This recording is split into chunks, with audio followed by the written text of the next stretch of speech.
We good? Bet. Alright, tap in, family. Hit me up. There was a time when I had no control of my life. I had no power, no confidence. I was just moving with emotions, letting my family, my friends, my environment, the world, my circumstances define me. I didn't even know who I was. My whole life was dedicated to seeking validation, waiting on approval, letting other people's expectations and opinions dictate my every move. Because deep down, I was too busy trying to have the world fill voids within myself that only I had the power to complete. And because of that, I got stuck. I got stuck in the same cycles, stuck in the same mindset, stuck in a life that didn't even feel like mine. Then one day I said, man, fuck that. I just got sick and tired of living this way. And then I made a decision for myself. And this is where I went into the dungeon. And today I want to talk to you about a concept I created called dungeon mode. Dungeon mode is not about running away from the world.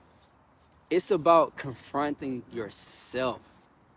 It's about shutting out all distractions, locking in, stepping away from the noise of society, facing yourself, and getting real about who you are and what the fuck you doing with your life. See, most people would never go into dungeon mode, and I know this. Not because they don't have the time or the capacity, but because they're scared of what they're going to find on the other side when they remove all the distractions in their life. And this leads me into my first core truth I want to share with you. Hear me out. People fear silence because silence forces truth. Straight up. When I first started my journey of going dungeon mode, I realized something. Silence is loud as hell. Think about it. When you take away your distractions, when you remove all the noise, your mind starts talking. And you won't like what you hear at first, just being honest. Because in that silence, I had to face some real shit.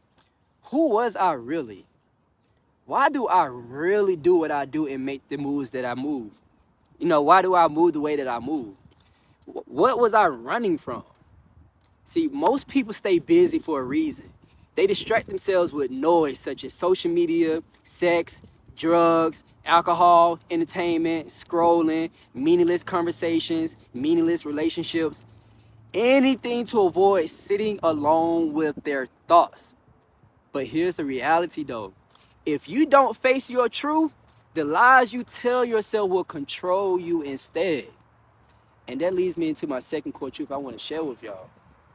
The dungeon strips you away from everything that is not you. Now that I think about it, my life before this dungeon mode, I was living my life based on everybody else's rules, straight up. I was moving in ways that wasn't embodying the real me. I was a fake. I was lying to myself, being something that other people wanted me to be and not what I wanted to be, shrinking who I was to make other people feel comfortable. But when I stripped away all of that, I realized I had no fucking idea who I really was. So I had to reinvent myself. I had to ask myself the real questions. Who am I when nobody is watching? What do I want for myself? What beliefs have I been carrying that don't belong to me? And that's when I finally met the real me. And this leads me into my last core truth. If you never master yourself, you will never master your reality.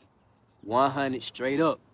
That core truth right there changed the whole game for me in my life. Everything I wanted, freedom, power, control, was already on the other side of mastering myself.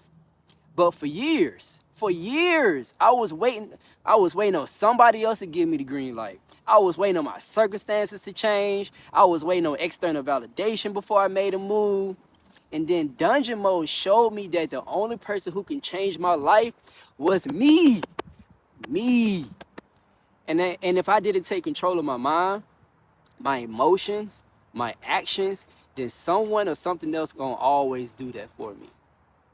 And you may have the question, well, J-Sco, well, what is it like when you come out from being in dungeon mode? Well, I'm glad you asked. When I first started my journey, leaving the dungeon was one of the hardest parts for me because the world won't recognize the new you. They expect you to react the same way. They expect you to think the same way. They expect for you to move the same way. And this is where most people fold in their journey of self-mastery. They go through all this transformation only to just to shrink back down because the pressure of their old world is just too strong. Straight up. So I had to fight for my new identity. I had to move different. I had to think different. I had to talk different, even when people question it. But I told myself, and you have to say this to yourself as well, I don't owe anyone the old version of me. The only person I owe is myself. So if you're serious about going dungeon mode and taking back control of your life, I want to recommend some steps for you. First one, you got to cut out the noise. Shut off social media, remove all distractions, and create a space for stillness. Then next, you got to ask yourself the hard questions, such as this. Who are you? What are you running from? What are your real fears? What's holding you back? After that, you got to commit to your process. Now, it's a very uncomfortable and painful mental, emotional, and spiritual transformation process. But stay in it. Do not run. And then next, you just got to listen to yourself. The answers you're searching for in life are not outside of you. They've been inside of you this whole time. You just got to sit your ass down, stop distracting yourself, and listen. This ain't for everybody. Most people will stay distracted, stay comfortable, and stay stuck. But the ones who fully commit to going dungeon mode, those are the ones who change their lives. So, family, hey, this your call to step into that fire.